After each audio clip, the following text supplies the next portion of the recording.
प्यारे बच्चों, आज हम हाई स्कूल गणित में सांख्यिकी के एक महत्वपूर्ण प्रश्न को हल करेंगे जो कि यूपी बोर्ड एग्जाम में 4 अंक में पूछा जाता है। और ये प्रश्न माध्य बहुलक ज्ञात करने के लिए है। देख रहे दिया हुआ प्रश्न है कि निम्नलिखित सारणी से बहुलक ज्ञात कीजिए। देख रहे सारणी में जीवन काल घंटों में अर्थात वर्ग अंतराल दिया है और बारंबारता दी है, तो इनकी सहायता से हमको बहुलक का मान ज्ञात करना है। तो इसको हल करने के लिए पहले हम दी हुई सारणी को तैयार कर लेंगे। सारणी बिल्कुल सेम जो दी है, वर्ग अंतराल और बारंबारता, पूरी यही सारणी हमको तैयार करना है। तो जब सारणी हम तैयार कर लेंगे तो इसके लिए हमको सबसे पहले तो बहुलक का फार्मूला जानना है। बहुलक का फार्मूला क्या है, किस फार्मूले के तहत हम बहुलक का मान ज्ञात करेंगे। तो बहुलक का फार्मूला समझते हैं। बहुलक का फार्मूला है, देख रहे बहुलक का फार्मूला, बहुलक बराबर होता है L plus F1 minus F0 अपान 2F1 minus F0 minus F2 into H। जहाँ इसमें इन संकेतों के अर्थ जानना जरूरी है कि ये अर्थ क्या है, ये क्या प्रदर्शित करते हैं। तो देख रहे पहला संकेत L आया है। L बराबर होता है बहुलक वर्ग की निम्न सीमा। इसके बाद F1 है, F1 बहुलक वर्ग की बारंबारता। इसके बाद F0, F0 बहुलक वर्ग से ठीक पहले वर्ग की बारंबारता का प्रतीक है। इसके बाद देख रहे हैं प्रतीक F2 मिला है। F2 बहुलक वर्ग से बाद के वर्ग की बारंबारता होती है। इसके बाद H वर्ग माप या वर्ग अंतराल की लंबाई कह सकते हैं, अथवा कह सकते हैं उच्च सीमा और निम्न सीमा का अंतर होता है। अब हम प्रश्न को हल करेंगे। हल करने के लिए सबसे पहले हमको देखना है कि सबसे अधिक बारंबारता कौन सी है। तो सबसे पहला कार्य होगा तो दी हुई सारणी को आप बनाएंगे।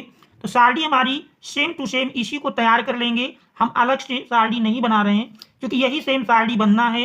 सारणी में कोई अंतर नहीं आएगा क्योंकि यहाँ पर हम देख रहे हैं सबसे पहले हमको देखना है सबसे अधिक बारंबारता कौन सी है। तो देख रहे हैं चूंकि सबसे अधिक बारंबारता 61 है जो कि वर्ग अंतराल 60 से 80 की है, लिखेंगे चूंकि सबसे अधिक बारंबारता, चूंकि सबसे अधिक बारंबारता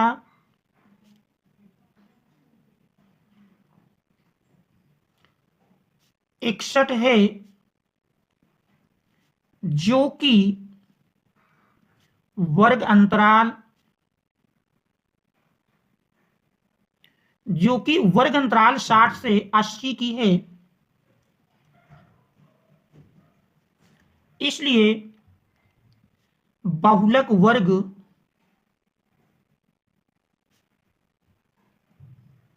60 से 80 होगा। बहुलक वर्ग 60 से 80 होगा। इसके अनुसार हम सारे प्रतीकों को दर्शाएंगे। तो देख रहे बहुलक वर्ग की बारंबारता, सबसे पहले बहुलक वर्ग की निम्न सीमा L कहलाती है। तो यहाँ पर L बराबर 60 होगा, अर्थात जो 60 है तो L बराबर हमारा 60 मिल जाएगा। इसके बाद बहुलक वर्ग की बारंबारता F1 कहलाती है। तो F1 बराबर 61। बहुलक वर्ग से ठीक पहले वर्ग की बारंबारता F0 कहलाती है। तो 52 यहाँ पर F0 का मान है। इसके बाद बहुलक वर्ग से ठीक पहले वर्ग, ठीक बाद के वर्ग की बारंबारता F2 का मान होती है। तो इस प्रकार से F2 बराबर 38 मिल जाएगा। और अब हमारा एक H बचता है। तो H उच्च सीमा और निम्न सीमा का अंतर होता है। H बराबर निकालेंगे तो 80 माइनस 60 बराबर 20 मिल जाएगा। तो इस प्रकार से यदि हम सारे मानों को लिखें तो देख रहे हैं मान हम अलग से भी लिख लेंगे। तो मानों को लिखने में इस प्रकार से अगर देखें तो बहुलक वर्ग की निम्न सीमा जिसका प्रतीक L होता है तो L बराबर 60 मिल जाएगा। इसके बाद बहुलक वर्ग की बारंबारता F1, F1 बराबर देख रहे हैं 61 है। बहुलक वर्ग से ठीक पहले वर्ग की बारंबारता F0, तो F0 बराबर 52। बहुलक वर्ग से ठीक बाद के वर्ग की बारंबारता F2, F2 बराबर 38 दी है। इसके बाद वर्ग अंतराल की माप H निकालेंगे तो H बराबर होता है उच्च सीमा माइनस निम्न सीमा, अर्थात 80 माइनस 60। 80 से 60 घटाएंगे तो देख रहे हैं यही बराबर 20 के मिल जाएगा। अब इसके बाद हम बहुलक का फार्मूला लगाएंगे। तो देख रहे हैं बहुलक का फार्मूला है, बहुलक बराबर होता है L plus F1 minus F0 अपान 2F1 minus F0 minus F2 into H। अब इस फार्मूले में हम सारे मानों को रख करके सरल कर लेंगे तो अवशिष्ट बहुलक का मान मिल जाएगा। तो देख रहे हैं मान को रखते हैं। L बराबर देख रहे हैं दिया है, L का मान 60 है, तो 60 प्लस F1 का मान देख रहे हैं 61 मिला है, 61 रख देंगे, माइनस F0 देख रहे हैं 52 है, अपान 2F1 2 इंटू F1 देख रहे हैं 61 है, तो 2 गुणे 61, फिर माइनस F0 माइनस F2, तो देख रहे हैं माइनस F0 का मान देख रहे हैं दिया है 52, माइनस F2 का मान 38 है, माइनस 38 इंटू H बराबर देख रहे हैं 20 प्राप्त हुआ है। अब इसको हम सरल करेंगे तो सरल करने पर आप देख रहे हैं यही मिल जाएगा बराबर 60 प्लस 61 से 52 घटाएंगे तो देख रहे हैं 52 8 60 1 61 यानी 9 बचा, तो 9 बटे और 61 गुणे 2 देख रहे हैं 2 1 कम 2 2 6 12 122 हुआ, माइनस 52 और 38 जोड़ेंगे तो देख रहे हैं 8 2 10 8 2 10 और 3 1 4 5 9 90 गुणे 20। इस प्रकार से देख रहे हैं यही बराबर मिल जाएगा। और सरल कर लेते हैं तो बराबर 60 प्लस 90 9 और 20 में गुणा करेंगे तो 9 दूनी 18 180 बटे देख रहे हैं 122 से 90 घटाएंगे 90 10 100 और 22 10 32।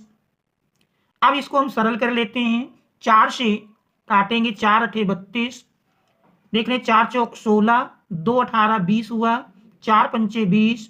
अब 8 का भाग यदि 45 में हम दे दें तो देख रहे हैं इस प्रकार से ये मान मिल जाएगा बराबर 60 प्लस देख रहे हैं 8 से भाग देंगे 8 45 5 45 50 हुआ, 8 6 48 2 50 20 होगा, 8 दुनाई 16, तो लगभग कह सकते हैं 5.62। 60 में 5.62 जोड़ेंगे तो देख रहे हैं बहुलक बराबर मिल जाएगा, बहुलक बराबर 60 प्लस 5 यानी 65.62। तो ये दिए हुए प्रश्न में बहुलक का मान होगा। तो देख रहे हैं ये प्रश्न यूपी बोर्ड एग्जाम की दृष्टि से मोस्ट इंपॉर्टेंट है और ऐसा प्रश्न यूपी बोर्ड एग्जाम में 4 अंक और कभी कभी 6 अंक में भी पूछ लिया जाता है। तो आशा करते हैं कि प्रश्न आप अच्छी तरह से समझ गए होंगे। फिर भी प्रश्न में कहीं कोई समस्या आए तो कमेंट्स के माध्यम से अवश्य अवगत कराएं और यदि चैनल पर आप नए हैं तो चैनल को सब्सक्राइब कीजिए ताकि आगे आने वाले महत्वपूर्ण प्रश्नों का नोटिफिकेशन आपको तुरंत प्राप्त हो सके। Thanks all of you for watching.